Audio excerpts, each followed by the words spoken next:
금년은 특별한 해입니다. 이스라엘 독립과 관련되어서 중요한 사건들이 5가지가 있는데, 첫 번째는 종교개혁 500주년이 되는 해입니다. 두 번째는 제1회 시온주의자 총회가 바젤에서 있었던 지 120년이 됩니다. 이스라엘 독립의 법적 근거로 주어졌던 벨포아 선언이 선포된 지 100주년이 되는 해입니다. 유엔에서 이스라엘 독립안을 가결한 지가 70년이 됩니다. 6.1 전쟁을 통해서 예루살렘이 회복된 지 50년이 되는 해입니다. 저는 20세기 가장 위대한 사건이 이스라엘 독립이라고 확신합니다. 그 이유는 다른 모든 사건들보다 이스라엘의 독립은 하나님의 섭리 가운데 이루어진 것이기 때문에 그렇습니다. 하나님의 특별한 섭리 카이로스의 사건입니다. 그것을 뒷받침해 주는 것이 예수님께서 제자들과 마지막 감난산에서 나누었던 가르침, 십자가를 지시기 전에 마지막 제자들과 나누었던 가르침, 감난산 강화라고도 하는데, 누가복음, 마태복음, 마가복음 다 나옵니다. 특히 누가복음 21장에는 세 때를 말씀하십니다. 첫 번째가 멸망의 날인데, 이게 AD 70년 로마에게 예루살렘이 멸망한 때입니다. 두 번째가 이방인의 때이고, 그리고 이어서 재림의 날을 말씀하십니다. 특히 누가복음 21장 24절에 보면 그들이 칼날에 죽임을 당하며 멸망의 날을 의미합니다. 모든 이방에 사로잡혀 가겠고, 그때로부터 이스라엘은 본격적으로 흩어지게 됩니다. 예루살렘은 이방인의 때가 차기까지 이방인들에게 밟히리라. 이 말씀 가운데 멸망의 날은 곧 이방인의 때의 시작이라는 것을 의미하고, 그 이방인의 때가 끝나는 것은 예루살렘의 회복이다. 우리는 AD 70년 멸망의 날을 먼 과거로 기억하고 있습니다. 그리고 이방인의 때가 찼는 것은 우리가 우리의 역사로 경험하고 있습니다. 멸망의 날이 이방인의 때 시작인 것처럼 이방인의 때가 차는 것은 재림의 날을 향한 하나님 시계의 흐름이 새롭게 시작되고 부각되는 때라고 보여져서, 이 멸망의 날과 이방인의 때 그리고 재림의 날은 하나로 묶여져야 된다, 그렇게 봅니다. 그런 점에서 봤을 때 이스라엘 독립은 이방인의 때가 끝나면서 동시에 세 번째 때가 되는 재림의 날이 도래하고 있음을 미리 보여주는 중요한 사건이다, 그렇게 보는 것입니다. 이스라엘의 독립 1948년 5월 14일에 있었는데, 독립선언식이, 이 독립은 저는 3가지 흐름 속에서 보려고 합니다. 첫 번째는 유대민족이 2000년 동안, 물론 그 이전부터 바벨론 포로까지 하면은 2500년 이상 동안 유지해왔던, 어쩌면 다윗 시대 따로 거슬러 올라간다면은 3000년 동안 지켜왔던 시온 지향성입니다. 이거는 우리들도 포함됩니다. 구약을 읽으면서 시편 속에 시온 지향성의 많은 시편들이 들어 있습니다. 우리의 신앙 고백 속에도 이것이 포함되어 있습니다. 두 번째는 데오도로 헤르치레라고는 한 분을 통해서 정치적 시온주의 혹은 현대 시온주의가 시작된 것입니다.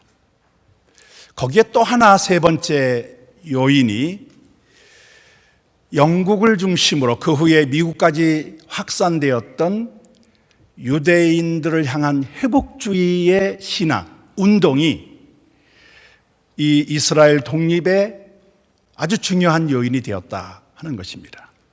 그런 점에서 이 시온주의, 이스라엘 독립을 이끌었던 시온주의는 우리가 생각했던 정치적 시온주의, 120년 전에 바젤에서 제1회 시온주의자 총회가 열렸던 그때부터 본격화된 시온주의만이 아니라 그 배후에는 시온 지향성의 신앙이 자리 잡고 있고 우리의 신앙 고백도 포함되어 있는, 그리고 영국, 미국을 중심으로 한 회복주의 신앙이 그런 신학이 중요한 역할을 했다는 점에서 하나님의 섭리인 이 이스라엘의 독립은 유대인들만의 운동이 아니라 그 배후에는 우리 기독교도 크게 협력했던 그 역사를 이루었던 주체 중에 하나다 하는 것을 기억해 주셨으면 좋겠다 싶습니다.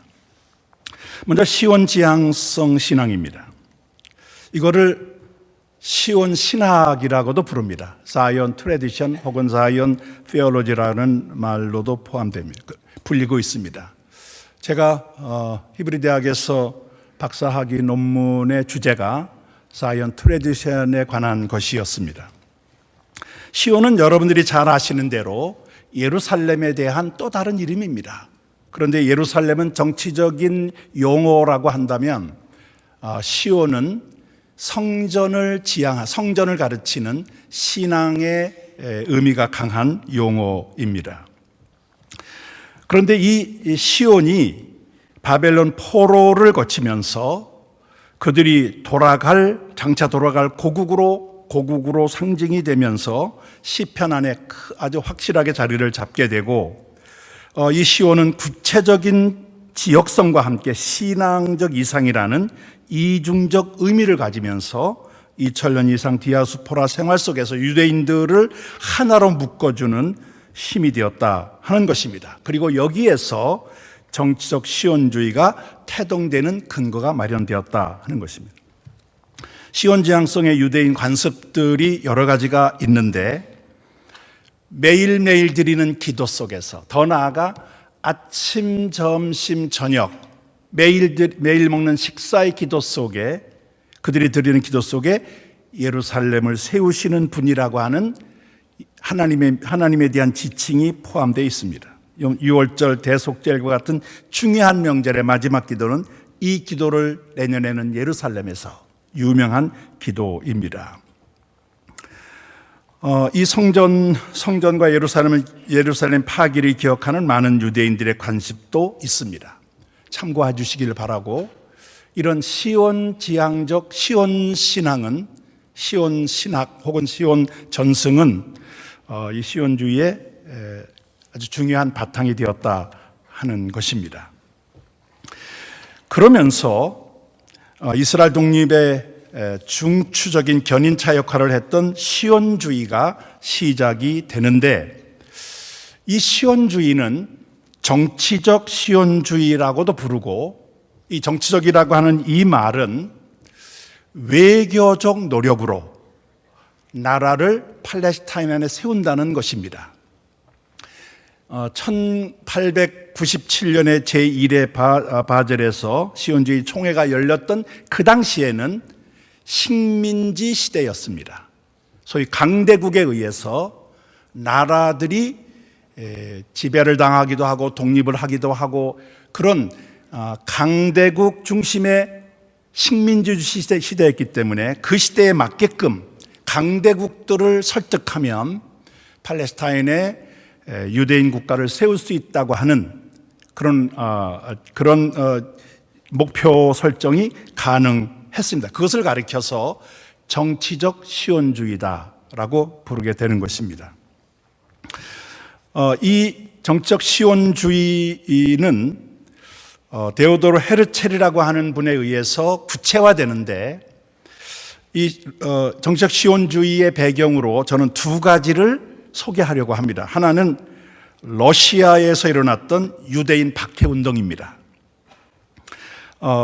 1881년 알렉산더 2세의 암살로 알렉산더 3세가 새 황제가 되는데 그 알렉산더 2세의 등극으로 이 유럽에서 있었던 유대인 해방운동이 러시아에도 일어날 것이라고 하는 기대가 있었습니다. 그런데 이 알렉산더 2세가 암살을 당한 것입니다. 그리고 뒤이어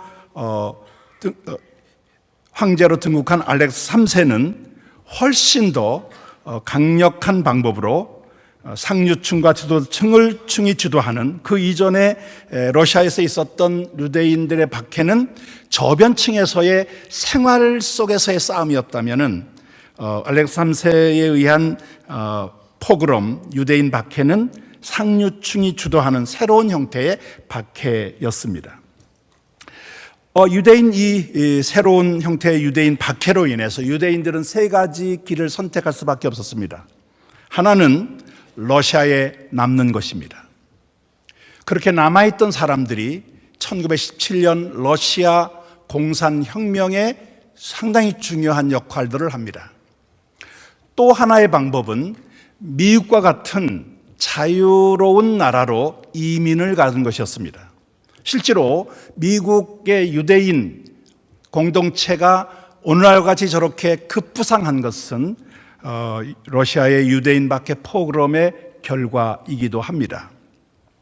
세 번째는 팔레스타인으로 이민을 가는 것이었습니다. 그래서 이 데오도르 헤르첼이 시온주의를 일으키기 전에 이미 러시아 박해를 피해서 많은 사람들이 제3의 선택 팔레스타인으로 오기도 했었습니다. 여기에서 이 러시아 박해로 이스라엘에 왔던 헤르첼 이전 사람들의 그들의 지향점 목표는 팔레스타인의 정착지를 자기들이 사는 근거를 말하는 세틀먼트 건축이 목표였습니다. 그런데 그 뒤에 나온 헤르첼에 의한 시온주의는 세틀먼트가 아니라 나라를 세운다. 그 당시에는 주이시 홈이란 말을 썼는데 그것이 유대인 국가를 의미하는 용어입니다. 나라를 세운다는 것으로 확대가 되는 그런 점에서 세틀먼트에서 국가 건설이라는 새로운 전환점을 마련하게 된다. 그렇게 보면 되겠습니다. 이미 러시아 유대인 박해로 팔레스타인으로의 본격적인 귀환 운동이 시작이 되었는데 그 바톤을 이어받아서 헤르첼이 본격적인 시온주의 국가 건설의 그런 흐름을 만들었다 하는 것입니다. 데오도르 헤르첼입니다. 1860년에 헝가리에서 출생한 이 데오도르 헤르첼은 1878년에 가족들과 함께 오스트리아 비엔나로 이주하면서 비엔나 시민권자가 되는데 우리가 기억해야 될 것은 이 헤르첼은 종교인이 아닙니다. 그는 종교 자체를 몰랐습니다. 유대교에 대해서 그는 잘 몰랐던 사람입니다. 그는 유럽 시민으로 동화된 진보주의자였습니다. 그러면서 그는 한때 젊었을 때 이런 생각을 합니다. 그의 기록에 남아 있는데 우리가 유럽 시민으로 동화될 바에는 차라리 유대인이란 이름을 떼어내고 기독교인이 되면 훨씬 더 유대인 문제 해결이 빨라질 것 아닌가 그런 생각을 할 정도로 상당히 진보적인 사람이었습니다. 그런데 그가 시온주의 유대인 국가를 세워야 된다고 하는 바로 그 새로운 운동의 주동자가 됐다고 하는 것은 어떤 면에서는 헤르첼에게는 새로운 전환점이기도 했습니다. 그 일이 가능했던 것은 1891년 비엔나 일간지 신자유 신문의 파리 특파원으로 임명되면서 1894년 그가 파리 특파원으로 임명된 지 3년 뒤에 일어났던 드레푸시 재판이 사건이었습니다. 알프레드 드레푸시 재판은 너무나 잘 알려져 있기 때문에 간단하게 소개를 드리면, 불란서가 독일에게 군사 기밀을 넘기는 간첩 사건이 일어났는데 범인을 잡질 못했습니다. 그런데 그 당시 알프레드 드레푸시는 포병 대위로 불란서 군대에 근무를 하고 있었습니다. 그도 헤르첼처럼 불란서 시민권으로 귀화한 소위 진보주의자였습니다. 그런데 이 알프레드 드레푸시에게 그 간첩죄를 뒤집어 씌우는 사건이 벌어진 것입니다. 이 일로 인해서 이 불란서뿐만 아니라 유럽 사회 전체가 양분되는 아주 그 큰 사건으로 비화가 되는데, 그것을 직접 현장 취재했던 헤르첼이 그 취재를 하면서 드레푸시가 아무 죄가 없다는 것을 그는 확신합니다. 그럼에도 불구하고 드레푸시에게 이 죄를 뒤집어 씌우는 것은 단 하나, 그가 유대인이었기 때문이라는 것입니다. 여기에서 그는 서구 사회가 아무리 유대인을 받아들인다 하더라도 유대인 해방은 이루어질지 모르지만 동등한 시민으로 용납되지는 않는다고 하는 것을 그는 보게 됩니다. 그러면서 유대인 문제를 해결할 수 있는 길은 유대인들만 사는 나라를 세우는 것만이 방법이라고 생각하고, 당시에 식민지주의 시대였던 그 당시에 얼마든지 강대국을 설득하면 정치적으로 이 일을 이룰 수 있다고 그는 확신을 합니다. 더군다나 유럽의 많은 지성인들이 도와줄 것이라고 또 생각을 하게 됩니다. 그렇게 해서 시작된 게 시온주의 운동이었습니다. 헤르첼에게 있어서는 크나큰 전환점인 것이죠. 그런데 그가 이런 생각을 가지고 있는 것만으로 끝난 것이 아니라 1896년 자신이 구상한 유대인 국가 건설을 유대인 국가라고 하는 독일어로 된 책을 출간함으로 본격화됩니다. 페이지가 86페이지 되는 아주 작은 분량의 책인데, 이 책이 출판되면서 유럽의 많은 유대인들에게 유대인 국가를 건설해야 된다고 하는 어떤 열망을 불태우게 하는 동기가 되게 됩니다. 그래서 그 다음 해 1897년 8월 29일부터 31일까지 3일간 바젤에서 제1회 시온주의자 총회를 개최할 수 있게 된 것입니다.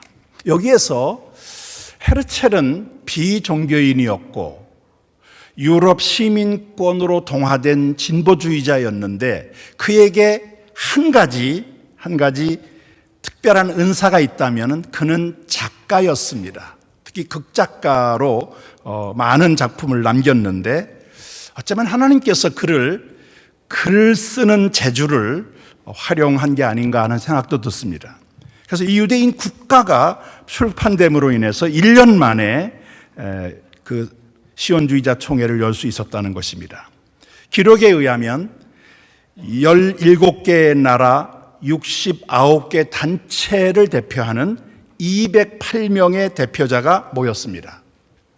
재미있는 것은 헤르첼이 신문기자였기 때문에 그렇다고 보는데, 26명의 유력한 유럽과 전 세계 신문사 기자들이 참석했습니다. 아마 제가 볼 때는 특별히 그들에게 부탁을 해서 참석해달라고 부탁을 한 게 아닌가 싶습니다.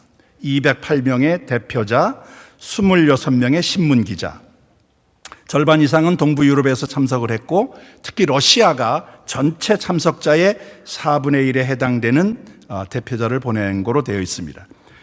그런데 이 208명 외에 10명의 기독교인들이 초청이 됐습니다. 이거는 헤르첼 자신이 기독교와의 유대 관계가 깊었다는 것을 의미하고, 그 10명 가운데 한 분이 바로 뒤이어서 제가 소개해드릴 윌리엄 헤클러라고 하는 영국 목사입니다. 이 헤르첼은 스위스 바젤 제1회 시온주의 총회를 개최하고 난 뒤 3일 뒤에 쓴 그의 일기에서 그는 이렇게 기록을 합니다. 바젤 회의를 마치고 난 뒤 3일 뒤입니다. 1897년 9월 3일자입니다. 바젤에서 나는 유대인 국가를 세웠다. 그는 과거형으로 씁니다. 세웠다. 만일 내가 이것을 오늘 발표를 한다면 나는 세계적인 웃음거리가 될 것이다. 그는 현실을 잘 알고 있는 것입니다. 그의 마음속에서는 이미 유대인 국가를 세웠는데 이걸 오늘 내가 얘기하면 세계적인 웃음거리가 될 것이다. 그런데 5년 뒤 잠시 멈추고 아마도 50년 뒤가 되면 모든 사람이 그것을 알게 될 것이다. 저는 이 일기의 기록을 보면서 그는 비저너리였다. 그가 바젤 총회를 마치고 난 뒤에 이미 유대인 국가를 세웠다고 하는 확신을 가졌던 비저너리였다. 그런데 정확히 50년 뒤에 유엔이 이스라엘 독립안을 가결합니다.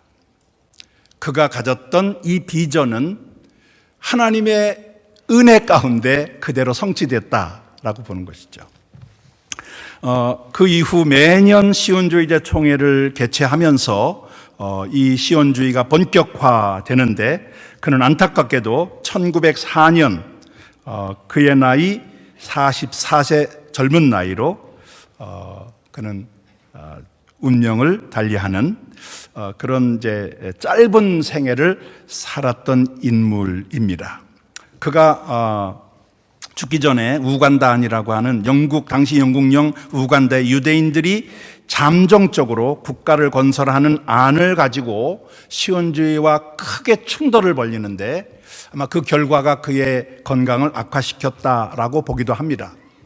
저는 개인적인 생각으로 어쩌면 헤르첼은 거기까지가 우간다안을 너무 밀어붙이는 그것은 그에게 시온주의의 미래를 위해서는 무리였을 거라고 보고 어쩌면 하나님께서 그를 데려가신 게 아닌가 하는 개인적인 판단도 있습니다. 44세의 아주 젊은 나이로 생을 마감합니다. 세 번째, 이스라엘 독립의 역사적 배경으로 기독교의 회복주의입니다. 여기에는 영국의 청교도들을 중심으로 일어났던 성경 운동이죠. 그것이 바로 유대인 회복 운동으로 확장된 것이고 거기에 대한 여러 가지 내용들은 자료들을 참고해 주시면 좋겠습니다. 그리고 이 영국의 청교도들이 미국으로 이주하면서 미국이 또 회복주의의 중요한 이제 지지하는 나라로 그런 기독교 국가로 또 자리를 하게 된 것입니다. 제가 오늘 말씀드리고 싶은 것은 이런 영국의 회복주의의 한 결과가 1917년 11월 2일 이스라엘 독립의 근거가 된 발포화 선언이라는 것으로 결실이 된다. 이 발포화 선언이 상당히 중요한데 그 이유는 유엔이 1차 세계대전 이후 국제연합이 영국에게 팔레스타인 위임 통치를 시키는데 그때 위임 통치의 근거 중에 하나가 발포화 선언입니다.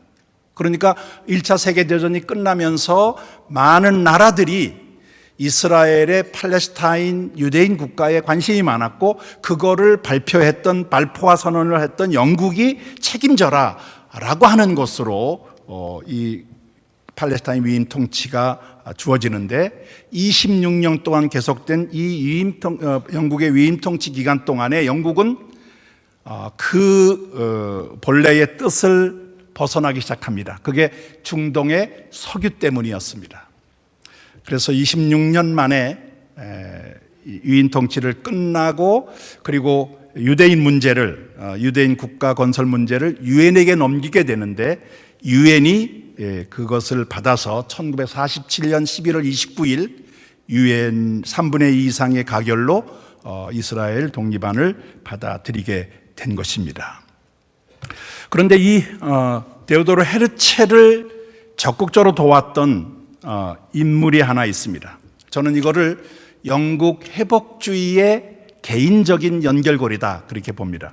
윌리엄 헨리 헤클러입니다. 그는 1945년 영국에서 태어났는데 헤르첼보다 15살이나 연장자입니다. 그는 독일계 성공의 선교사였던 아버지의 그런 영향을 받아서 회복주의, 유대인의 회복주의에 깊이 빠졌던 사람입니다.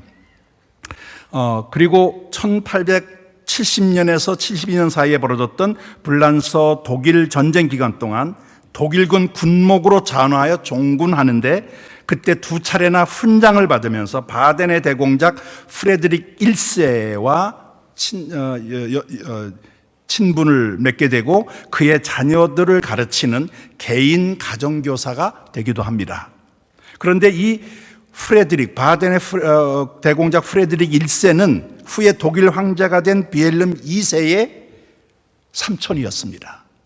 그러니까 이 대공작 프레드릭 1세는 황제 가문에 아주 중요한 역할을 했던 분입니다. 그분과 친분 관계를 맺었던 것인데 이 헤르첼을 헤클러가 만나면서 돕게 되면서 이제 그 독일 황제 비엘름 2세와의 연결고리를 만들어주기도 합니다.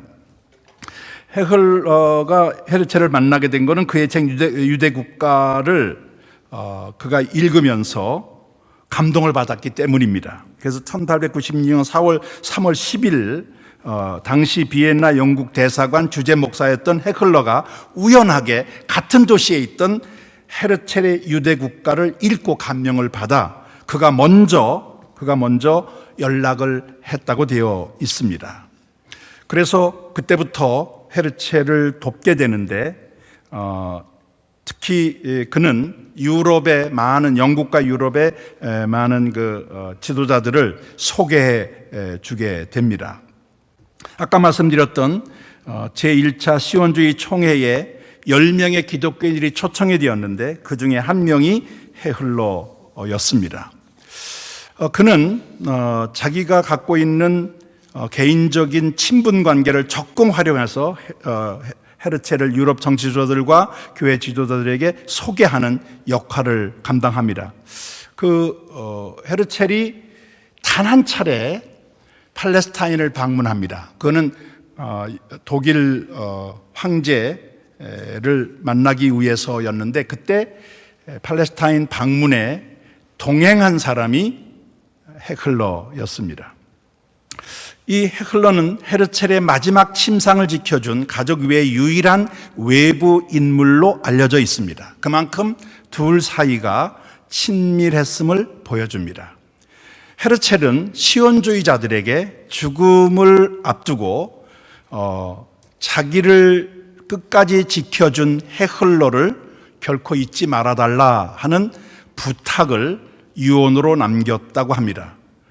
그런데 그 유언은 그가 1931년 죽게 되고 런던의 북부 지역 한 공동묘지에 비석수 없이 묻혔었는데 그가 죽은 지 80여 년이 지난 뒤 2010년 한 유대인 단체가 그의 무덤을 찾아내어 그의 업적을 기리는 비석을 세워줌으로 이 헤르첼의 유언이 성취되었다고 하는 기사가 이스라엘 신문에 나온 적이 있습니다.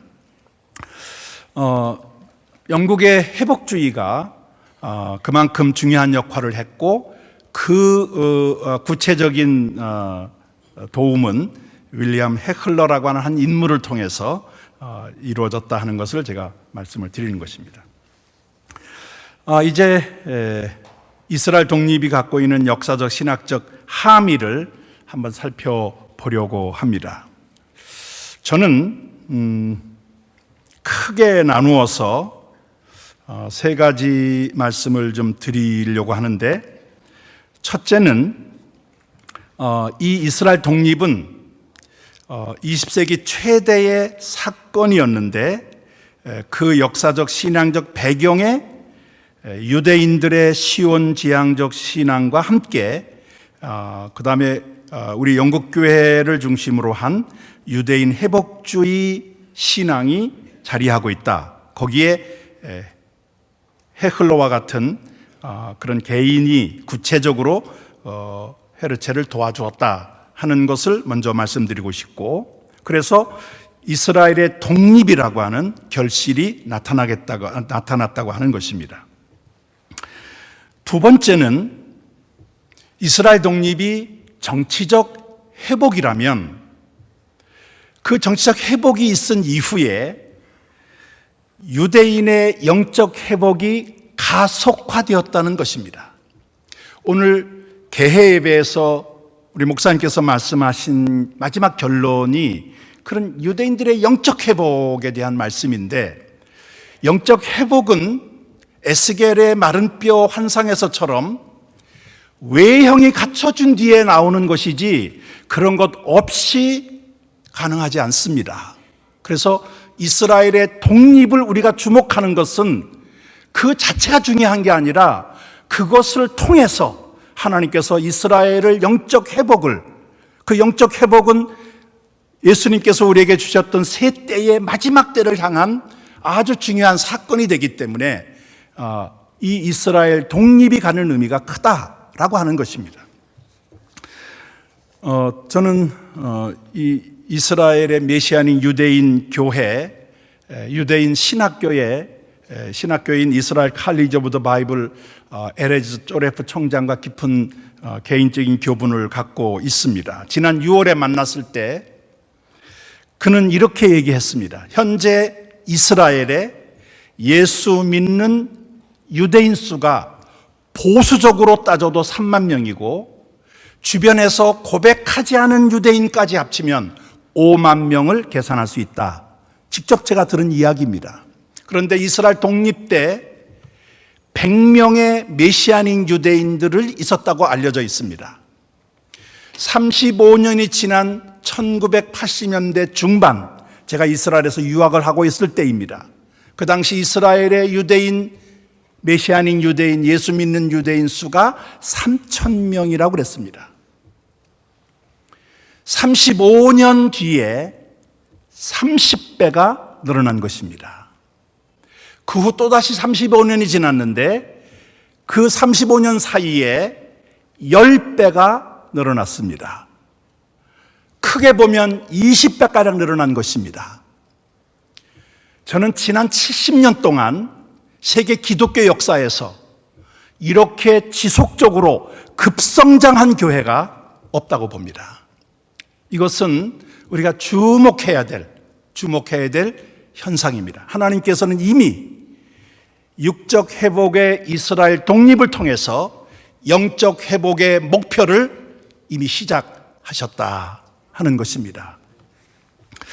세 번째는 이스라엘 독립과 함께 신학 연구 분위기가 변화됐습니다.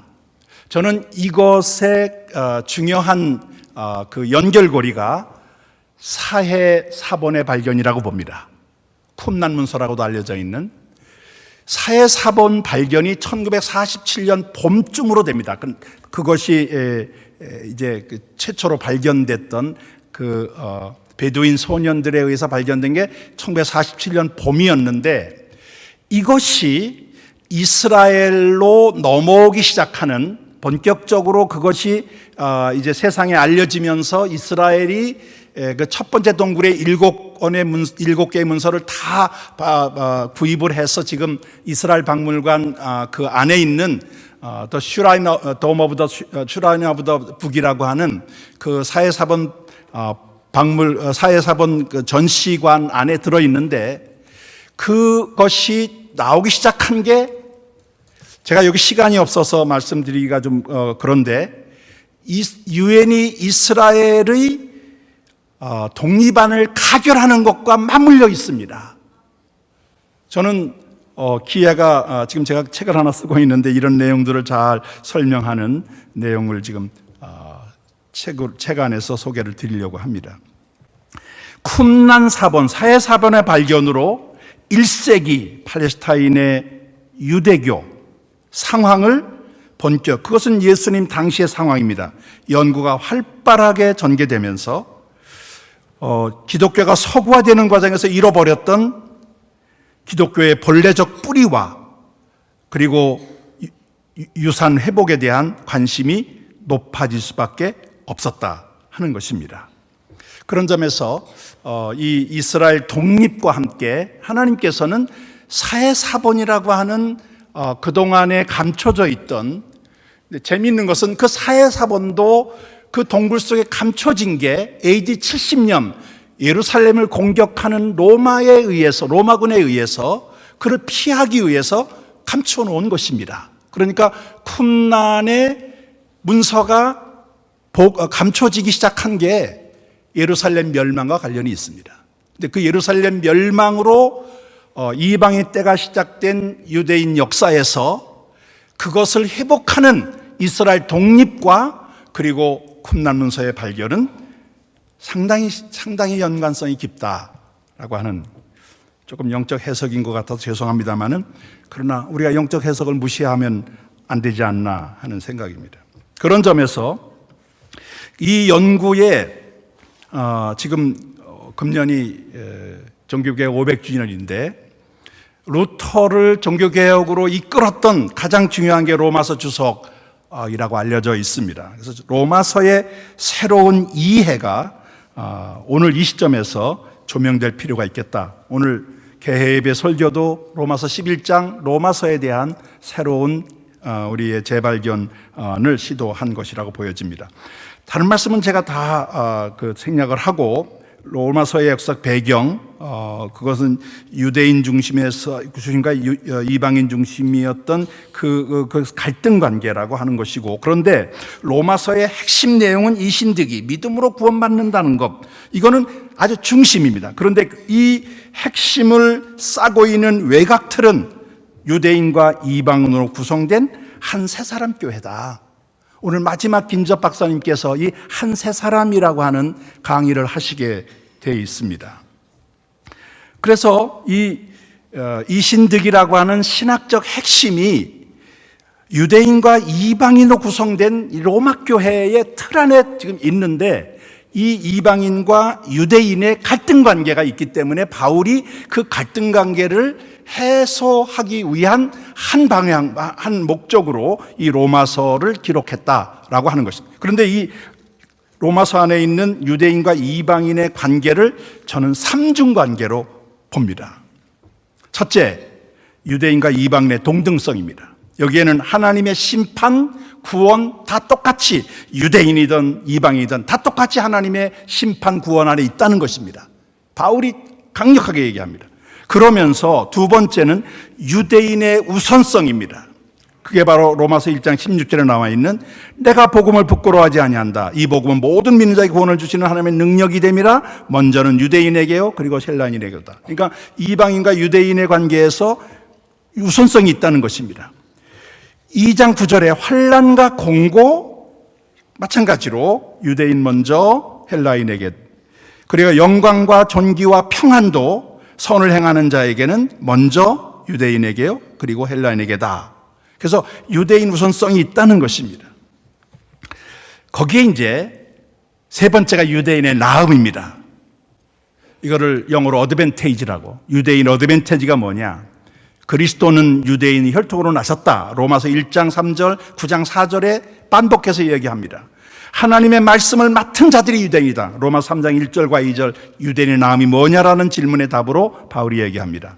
9장에서는 양자됨, 영광, 언약들, 율법을 세우는 것, 예배, 약속들, 조상, 이 모든 게 유대인들이 가지고 있는 유익성이다 라고 말합니다. 그러면 로마서 전체는 90, 11장만 가지고 얘기할 게 아니라 1장부터 16장 전체가 유대인과 이방인의 관점에서 동등성과 우선성과 그리고 유대인의 유익성이라는 관점에서 봐야 되지 않나. 저는 4장, 5장, 그리고 6장, 8장까지도 뭐 그런 면에서 그렇게 해석할 수 있다라고 보여집니다. 제게 주어진 시간이 20분까지인가요? 시간 여유가 있습니까? 예. 네네, 그러죠. 한 12분 남았군요. 예. 마지막 결론을 제가 조금 더 말씀을 드리겠습니다. 저는 이스라엘 회복을 향한 한국교회의 사명이 있다고 믿습니다. 지난 5년 동안 뭐 그전에도 그런 게 없었던 건 아닌데 지난 5년 전부터 유대인 단체나 혹은 메시아닉 교회들이나 이런 유대인 단체들이 한국에 러브콜을 보내기 시작했습니다. 물론 그전에도 있었는데 아주 본격적으로 러브콜을 보내고 있습니다. 저는 이것은 21세기 한국교회를 향한 하나님의 특별한 계획이라고 저는 믿고, 어쩌면 오늘 이 모임이 그것을 보다 본격적으로 확산하는 출발점이라고 저는 확신합니다. 우선 저는 한국과 이스라엘의 역사적 공유점이 있는데 2차 대전 이후 독립한 나라입니다. 그런데 독립한 이후 주변국들과의 갈등에 시달리고 있는 것도 조금 형태는 다르지만은 내용은 비슷합니다. 자원 부족 국가라는 것, 뭐 요즘에 그 이스라엘에서 석유가 나온다 하는 뭐 이제 그 천연가스가 나오고 세일 석유가 이제 매장량이 제일 많다 그렇게 알려져 있는데, 아직은 석유 그거는 하나의 이제 미래에 대한 일이고, 아직은 자원 부족 국가, 물 부족 국가입니다. 그런 열악한 환경을 극복하고 선진국에 진입한 2차 대전 이후 독립한 나라로서 선진국에 진입한 쌍둥이 나라가 대한민국과 이스라엘입니다. 다 같이 단일 민족성을 강조합니다. 그리고 비슷한, 우리가 조금 더 많다고 그러는데 비슷한 규모의 해외 디아스포라 공동체를 가지고 있는 것도 비슷합니다. 저는 이 6번째, 한국은 남북 간의 통일 문제, 지금 가장 핵실험 이후에 오늘 미국에서 유엔에서 제재안을 가결한다고 그러는데, 정말 앞으로 어떤 일이 어떻게 벌어질지 한치 앞을 내다볼 수 없을 만큼 긴박하게 돌아가는 남북 간의 이 갈등 문제, 이 통일 문제가 우리 한국에 있습니다. 그런데 이스라엘은 1947년 독립안을 가결할 때 투 스테이트, 팔레스타인 안에 유대인 국가와 아랍 국가를 세운다는 투 스테이트 안을 가결한 것입니다. 유대인은 그걸 받아들였어요. 마음에 들진 않지만, 그러나 두보 전진을 위해서 한보 후퇴한다는 식의 다비드 벤구리온의 과감한 결단으로 수용을 합니다. 반대도 많이 있었는데, 그런데 아랍은 수용을 하지 않았습니다.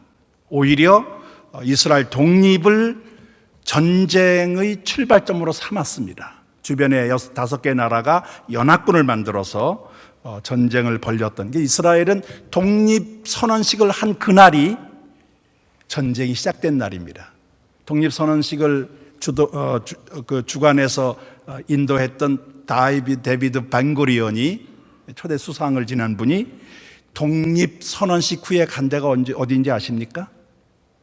우리로 말하면 군사령부가 있는 벙커로 갔습니다. 그래서 이 4시부터 30분 동안 진행됐는데, 독립선언식이 그것도 비공개로 진행됩니다. 왜 그러냐면은 아직 영국이 그 자정이 돼야 완전 철수가 되는 거예요. 그래서 하이파 항구에 배를 띄워놓고 12시가 될 때까지 떠나질 않습니다. 그러니까 4시니까 8시간 전이거든요. 그러니까 공개적으로 할 수가 없습니다. 거기다가 이 공개적으로 장소나 시간을 알려주면 아랍의 공격, 특히 이집트는 공군력이 있기 때문에, 이스라엘은 공군 비행기 하나도 없고 공군 전투기에 의한 폭격 가능성도 있다고 보기 때문에 비공개로 열립니다. 그러니까 관련된 사람만 초청해서 하는 그런 독립선언식을 하게 돼요. 하여튼 뭐 그런 상황이었는데 우리의 남북 통일의 문제가 있는 것과 같이 이스라엘은 two states, 두 나라 안을 유엔이 결정준 대로 해결해야 될 과제를 안고 있습니다. 뭐 그런 점에서 비슷한 그런 어떤 역사적인 과제가 있다 하는 것입니다. 독립한 이후 한국과 이스라엘 관계 거기 나와 있는 대로 제가 보시면 되겠고, 마지막 세 번째입니다. 이스라엘 사역을 향한 한국교회의 부르심. 이스라엘 독립으로 반환점을 맞은 이방인 중심의 땅끝 선교 개념, 바로 그 출발점이 대한민국이다 하는 것인데, 사도행전 1장 8절에 예루살렘에서 유다와 사마리아와 땅끝까지 라고 하는 이 선교의 지향점은 유대인 관점이라는 것입니다. 그래서 출발점이 예루살렘인데 땅끝은 이방 땅끝입니다. 근데 이 관점이 이스라엘 독립으로 인해서 바뀌었다는 거예요. 이제는 이방인 관점의 땅끝 개념이 됐다. 그래서 이제는 땅끝이 출발점 예루살렘이고 예루살렘이 이방인의 관점에서의 땅끝은 예루살렘이다라는 것입니다. 그런데 이 전환점에 그 출발점에 서 있는 게 우리 대한민국이다라고 하는 제 나름대로의 해석입니다. 그 이유는 땅끝을 향하여 가는데 우리에게 유리한 이유는 반유대주의 경험이 없는 한국 역사 때문에 그렇습니다. 왜 메시아닉 유대인들이 자기들을 크리스찬이라고 부르지 않는가? 예수를 믿는 유대인이라고 부르는 이유, 바로 그게 기독교에 대한 반감 때문입니다. 유럽의 기독교가 2000년 가까이 유대인들과의 갈등, 그 누적된 분노가 크리스찬이라는 말을 사용할 수 없게 만들었습니다. 그런데 우리는 그런 반유대주의 경험이 없는 그런 한국 교회이기 때문에 유대인들이 한국 교회를 선호한다고 하는 것이에요. 거기에 저는 이사야 55장 5절 말씀을 제가 여러분들에게 소개하려고 하는데, 보라 내가 알지 못하는 나라를 내가 부를 것이며 너를 알지 못하는 나라가 내게로 달려올 것은 여호와 내 하나님 곧 이스라엘의 거룩한 이로 말미암음이라. 이는 그가 너를 영화롭게 하였느니라 라고 되어 있는데, 여기에 나라라고 하는 말은 고이라고 하는 뜻인데, 이거는 열방으로서의 이방 나라를 말하고, 이거를 조금 더 히브리어를 좀 그 히브리어답게 해석을 한다면은 제대로 된 나라를 말합니다. 근데 저는 이 제대로 된 나라가 뭐냐? 요즘으로 말하면 OECD 정도는 가입을 해야 된다라고 보는 거예요. 이게 고의입니다. 그러니까 뭐 한 200여 개 되는 나라에 이 나라 저 나라 다 고의가 아니라 그 가운데 그래도 의미 있는 나라, 이 고의입니다. 안다라고 하는 거는 이스라엘을 경험하지 못했던 건데, 저는 그거를 이스라엘 공동체가 없는 것을 말합니다. 전 세계에 유대인 공동체가 없는 나라가 어디일까? OECD 기준입니다. 유럽은 100%예요. 유대인 공동체가 있습니다. 북미, 남미 100%입니다. 오세아니아 다 있습니다. 이제 아시아와 아프리카가 남아있는데, 아프리카도 역사적으로 이스라엘과 관련 있는 나라들, 지중해 연안 국가들, 그리고 저 남쪽에 있는 남아프리카 공화국, 다 유대인 국가, 유대인 공동체가 있습니다. 1960년대 아프리카의 대부분의 나라가 독립을 합니다. 식민지로부터. 그래서 1960년대를 아프리카의 독립 시대라고 얘기할 정도로. 그런데 그 나라들은 유대인 공동체가 없는데 죄송하게도 OECD 가입이 안 돼 있습니다. 아시아로 오면 중동 나라 100%입니다. 중동의 유대인 국가들이 오랫동안 있었습니다. 그러면 이제 동북아시아, 동남아시아 정도인데, 이 나라 가운데 의미 있는 나라를 꼽으라면 네 나라입니다. 중국, 일본, 인도, 대한민국인데 그 대한민국이 이 네 나라 가운데 유일하게 유대인 공동체가 없습니다. 저는 이거에 근거해서 너를 알지 못하는 나라가 2017년 기준 오늘을 기준으로 하면 대한민국이라고 과감하게 말씀드리고 싶습니다. 너를 알지 못하는 나라, 고위 OECD 가입된 나라 중에 너를 알지 못하는 유일한 나라 대한민국을 내가 부를 것이다. 저는 그렇게 개인적으로 해석을 합니다. 카라라고 하는 것은 구체적인 지칭을 말합니다. 초청을 얘기합니다. 너를 알지 못하는 나라를 내가 부를 것이고 너를 알지 못하는 그 나라가 내게로 달려올 것이다. 이제 우리가 남은 게 있다면 가는 겁니다. 초청된 대로. 현재 한국교회는 이스라엘 독립 속에 담긴 신학적 함의를 수용하고 저는 이걸 대체주의의 극복이라고 보는데 최근 급성장하고 있는 메시아닉 유대인 교회의 교류 협력을 통하여 상호 간의 건전성, 저는 유대인들을 도우면 하나님께서 우리 한국교회의 여러 가지 취약된 부분을 소위 기독교 문화가 정착되지 못한 우리의 허점들을 채울 수 있는 소위 성경적 유산을 코리안 번호로 만들 수 있는 좋은 벤치마킹이 가능하다고 보기 때문에 우리에게 오히려 우리에게 유익이 되는 일들이 많아질 것이라고 보고 그런 점에서 상호 간의 건전성을 도모할 수 있다. 감사합니다.